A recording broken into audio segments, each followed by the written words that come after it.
6.25 한국전쟁 당시 북한의 포로로 붙잡혔다가 지난 2004년 탈북해 한국으로 귀환한 최고령 국군포로 이원삼 씨가 향년 96세를 일기로 별세했습니다.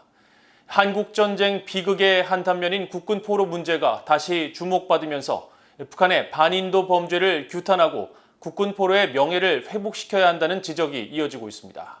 첫 소식 함지하 기자가 보도합니다. 2004년 북한을 탈출해 한국으로 귀환한 최고령 국군포로 이원삼 씨의 위패와 영정사진이 이동됩니다.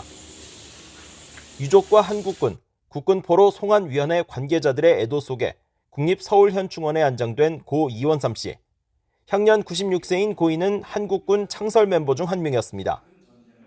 한국전쟁 당시 수도사단 2등 상사로 참전한 이 씨는 휴전협정을 이틀 앞둔 지난 1953년 7월 23일 포로로 붙잡혀 북한에서 50여 년을 지냈습니다. 북한 내 탄광과 훈련소 등에서 강제노동을 당하다가 지난 2004년 10월 탈북해 한국 땅을 밟았으며 탈북 후에는 전쟁통에 헤어졌던 아내와 외아들을 다시 만나 경기도 의정부에서 함께 살았던 것으로 전해졌습니다. 국군포로 송환위원회 측은 이 씨의 별세로 북한을 탈출해 한국으로 귀환한 국군포로 80명 가운데 생존자는 16명만이 남게 됐다고 설명했습니다. 유엔이 지난 2014년 발간한 북한인권조사위원회 COI 보고서에 따르면 6.25 한국전쟁 중 한국군 약 5만에서 7만 명이 포로로 북한에 끌려갔으며 아직까지 약 500명 이상의 국군 포로가 북한에 남아있는 것으로 추산되고 있습니다.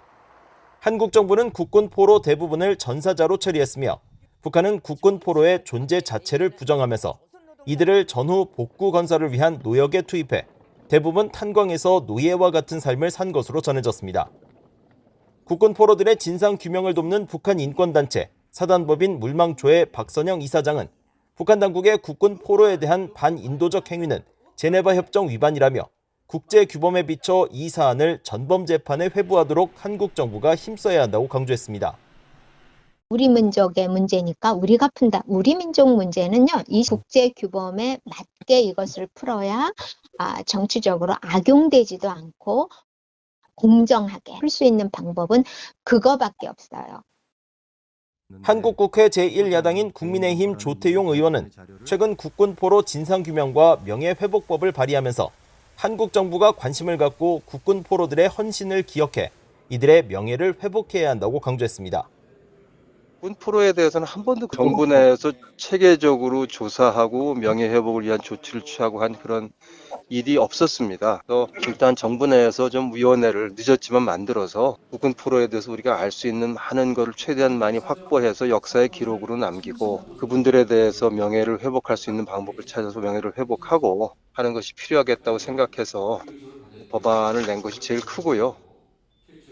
앞서 한국법원은 지난해 7월 한국전쟁 당시 북한군의 포로로 잡혀 강제노동을 했던 한모 씨 등 탈북 국군포로 2명이 북한과 김정은 국무위원장을 상대로 낸 손해배상 청구 소송에서 각각 2,100만 원, 미화 약 19,000달러의 위자료를 지급하라는 판결을 내린 바 있습니다. BOE 뉴스 함지하입니다.